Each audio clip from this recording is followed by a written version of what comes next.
You're fine, man. Nice to meet you. Yeah, you too. So it's super hot in Oslo at the moment, so I just need to wipe my brow. I understand. I'm in Kansas It's City. summer. Yeah. Well, I'm in Kansas City, Missouri, and we've just gone through a heat wave. We're actually in the 80s today, which is nice. So I get it. I feel it. Yeah. Cool, So, cool, cool. so you're in Norway. All Cool, right. man. Yeah, I'm in Oslo.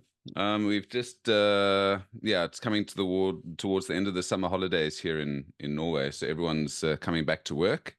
Um, School starting again, so yeah, it's a busy period. Yep. We're in the same boat. So, well, man, I dig your story as a brand strategist, a marketing expert. So I'm looking forward to getting into it. Before we do that and get into this journey, I want to know 4 years ago, we were trying to figure out this pandemic, how we're going to get through it, how long it's going to last. And I know the whole world responded differently.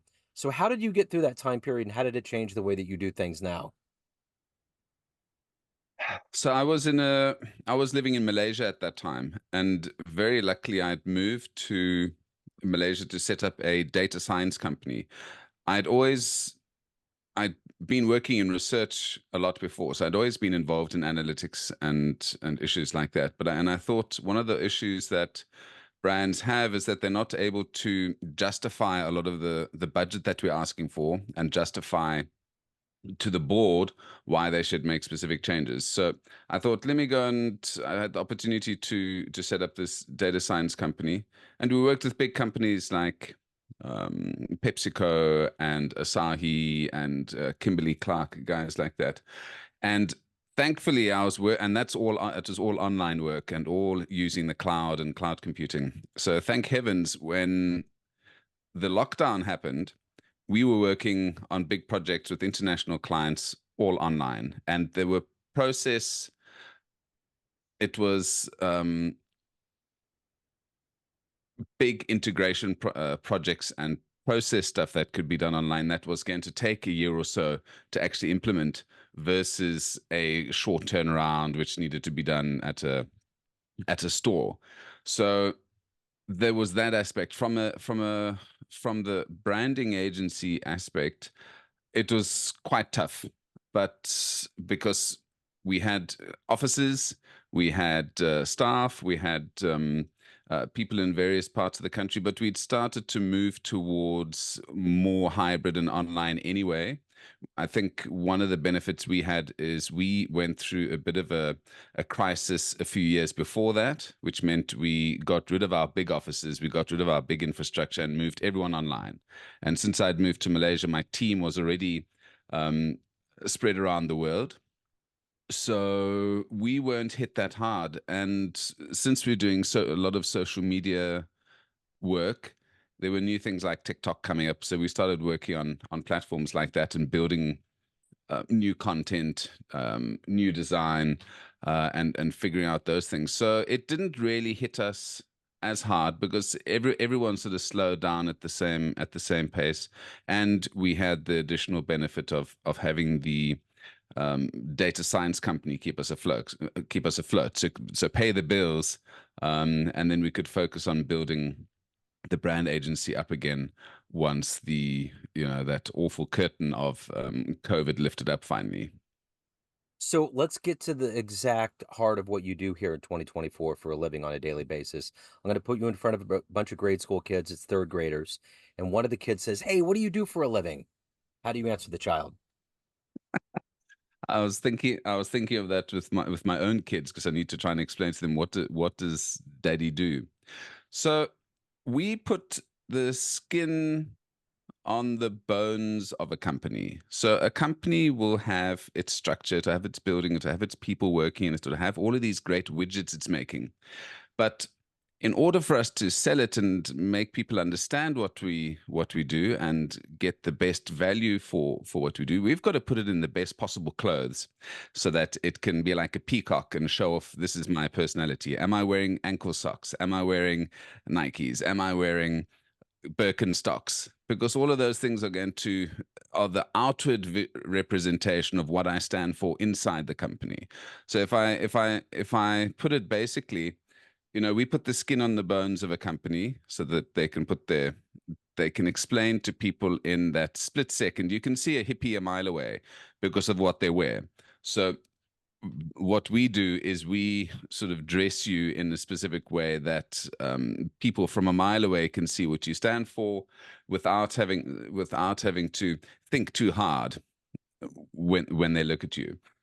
So that if you want to tell a kid that's what we do, that's what we do. I dig it. So what did you want to be in the third grade? What was your dream to grow up and become? In the third grade, honestly, I've never been somebody who's wanted to be a doctor, a pilot. I've bumbled along my whole life. I've been so happy doing everything. I'm a great enjoyer of life. So I've never known what I wanted to do. I didn't even know I wanted to go into marketing. My parents put me into that because I was studying in England, finishing my school in England. And my parents said, "What do you want to do?" I said, "Well, I don't know." They said, "Do you want to do law?" They gave me a binary choice. Do you want to do law or marketing? And marketing sounded like the simpler option. And I'd already been selling at market with my mom and grandmother since I was 8 years old. So I was really good at selling from a young age. So and I liked adverts, and I sort of grew to love the industry. And yeah, so I don't have a cool story about when I was young. I've been working selling potpourri and pressed flower pictures and um, scented candles and that since I was 8 years old to help my support my gran and that. So I just a love of selling is what got me into this. So who's been a hero for you? Who's been an inspiration for you in your career? In my career, there's a chap in South Africa called Jeremy Sampson, and he started Jeremy Sampson Consultants in South Africa, and he then brought the brand of Interbrand to Africa. And he's somebody he's in his 80s now or late 70s now, and he's got this energy. And he's a wonderful Englishman. He's got the most beautiful radio accent. So, and the radio voice. So he just has this very calm demeanor. And why he's been an inspiration is because he's a very calm marketer. He's not a bullshitter. He's somebody who goes in with, you can see that the client is at the top of his mind. You can see that the client is the most important thing. And there's that excitement about what awesome things can we do for you? And it's not about squeezing every brass penny out of the client. I always felt that whenever he went to a client, they respected him because of his judgment. They respected him because he wasn't going to squeeze all the juice out of the orange from him. So he's one example. The other, and I mentioned it a little bit earlier, was my grandmother and my mother, just in terms of their sheer work ethic. And they, my mom and my gran worked had this market on the weekends, and each market they'd have a look at what the other stands were doing and other stores were doing, or they'd be going to shops and they say, "Oh, this might look nice." They were constantly adapting their products and services on the stand based on taste. They weren't just stuck with one block of cheese and that's what they've got. And they'd go through various iterations. This would work, this wouldn't work. Nicholas, sell this week, focus on this.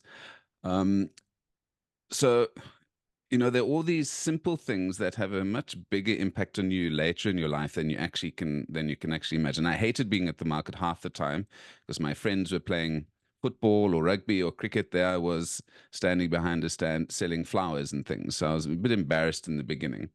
But towards the end, I started leaning into it and loving it. And it really was great experience for dealing with hard work in my later life. So what's the best advice you've ever gotten? Okay, so it's amazing how these things I haven't thought about that. It's just come to the top of my head. My mom said that her grandfather said to her that when you are tired at the end of a race and your lungs are burning and your legs are burning, just remember that everyone else is in exactly the same position. They might not be looking at it, so just that one extra push is gonna get you through. And I just remember that everyone is going through exactly the same, not exactly, but they are going through a similar exercise to you. And the way to win is just to carry on that extra stroke, that extra step. And then the likelihood is that you will um, overcome what issue at, or you'll win. And it's just that being dogged, I think, is the English word, just sticking at it just for that one extra beat. And that one extra beat is what separates you uh from the rest. So speaking of that one extra beat and giving it your all, what is it every day that motivates you to wake up to do the work that you do and to evolve as a human yourself? So I teach digital marketing in Norway as well. So what I enjoy is that because it's such a fast moving environment, every day is very different. So I wake up in the morning going, "Ooh, what are we going to do in class today?" Well, I know what we're going to do in class, but I go, "Ooh, what new ways are these students going to use this technology and do some fun things?" Because that's part of the joy of being a teacher as well, is that by just giving a little bit of guidance to young folks, they can come up with all sorts of amazing things. So every day is quite exciting. Um, so from a yeah, I really enjoy life. So I wake up every day quite happy. So my default state is happy. And then obviously throughout the day, something will bring you down. But my default state is happy. And I look at everything from when I go out into this beautiful country that we've got, and I see the beautiful plants, and I see, the air is lovely and fresh, or there's some new snow. There's just marvelous things all over. So I've resigned myself to the fact I'm not going to be Bill Gates yet, and I'm starting to take um, joy in all these little things around me that are available to me now in this wonderful new country I'm in. So what are you the proudest of everything you've done and evolved to, all the travels and everything that you've evolved to? What are you the proudest of? I think not owing anybody any money. I know it sounds funny, and the where that comes from is in end of 2016 there was the oil crisis, or beginning of 2016 oil crisis, where the price of oil went down to $25 a barrel, and all of my African clients in Norway couldn't pay my invoices because we were paid quarterly, and they were not allowed to send money out of the country. The government stopped all exports. So I had a very big business, tons of staff, and all of a sudden we had 3 months of clients not paying, 3 months of not having that enormous amount, a large payroll and things like that. And I didn't. I could have gone bankrupt. If I'd have been the cynical type, I would have gone bankrupt, said, "Sorry, guys, Christmas, too bad for you." And I've paid every single one of those. I paid their retrenchment packages. I paid all of the insurances. I paid all of the rentals for the offices, and these at that stage the expensive photocopiers, etc. And I don't wake up in the morning now wondering who's going to come and take me out for not paying their bills, or um, things like that. It might sound slightly contrived, but for me, that as a businessman, not having done anyone in business, I think is something. I mean, it's easy to do. It's easy to screw somebody over in business, but I do feel that one thing at least I can, when I put my head on my pillow at night, I don't go, "Somebody's waiting for me tomorrow to say something mean on Facebook," or so, so, Yeah, yeah. that's a good thing. So at the end of the day, everyone has a perception of you, family, friends, clients, colleagues, but you run the show. What's your perception of you? Who do you think you are? As I mentioned, I'm an eternal optimist, and I think that's a really good thing to have as an entrepreneur, or as a creative as well, because there's a lot in the world that can get you down. Yeah. So I feel that by just having an attitude of, "This is a nice day. Every day starts fresh," and thinking nobody else is out there to say, what can I do for you today? But if you've got a positive attitude saying, what can I do today that's slightly different? Ooh, what interesting thing am I going to do today? What new experience am I going to have today? I think is a good mindset to have, because there's so many things that can get you down. So I think I'm an optimist. Sometimes I might seem foolish in some of the things that I've done, but quite a lot of the foolish things that I've done have actually panned out, which people who are not optimists think, how on earth did you do that? How on earth did you manage that? And I've no idea. I just, through just sheer pig-headishness, I guess. So if anyone out there wants to reach out, learn more about what you're doing, delve into your world anymore, where can they go? Well, they can go to wunderbrand.com. So that's WUNDERBRAND.com. They can reach me out on LinkedIn. They can reach out on my show as well. And always happy to chat to folks going through interesting journeys or yeah, I'm not really in sort of sales mode at the moment. We've got the teaching, which is going really nicely, and yeah, just loving talking to folks like yourself and sharing ideas in marketing and branding. And I know you do enjoy your jazz as well. Yeah. And I was thinking, what can I talk to you about jazz? And I'm such a savage. I just know Dave Brubeck, and It's all so good. I wouldn't. This is the other side of what I do. So you nailed everything. I love the optimism. I love the story, man. Keep spreading the world with all of your positivity. It's wonderful. Awesome. Cool, man. I appreciate it.